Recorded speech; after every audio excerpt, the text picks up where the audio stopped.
अहो ते डिसेंट्रीचे गोळी घेऊन घ्या. तेच घेऊन झालो. अहो इतक्यामध्ये मी थोडी जाडी तर नाही वाटत आहे ना, मोठूच तर नाही वाटत आहे. तुमचं काय मत आहे?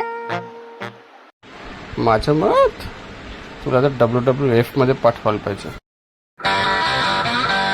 नाही कुठे ग, अजिबात नाही. कुठं मोठी जाडी अशी वाटते, तू एकदम फिट आहे, परफेक्ट. बर मग तुम्ही मला दोन्ही हातात उचला, जसं मूवी मध्ये हिरो हिरोईनला उचलतो ना तसा, आणि मला फ्रीज पर्यंत घेऊन चला, कारण मला आईस्क्रीम खायची आहे. काय?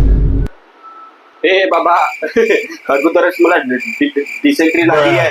हे असे आलतू फालतू स्टंट करायला नको राहू. हा, त्याच्यापेक्षा मी एक काम करतो, फ्रीज तिकडे घेऊन येतो. म्हणजे काय, तुला लागेल तेवढी आईस्क्रीम खा, पूर्ण डब्बा संपव. चालतंय मला, ठीक आहे? का? वा वा वा वा, म्हणजे तिथून इथपर्यंत फ्रीज आणा, तेव्हा तुमची हागी नाही निघून राहिली ना. मला उचला म्हणतो तर खूप निघून राहिली, पर पर पर पर.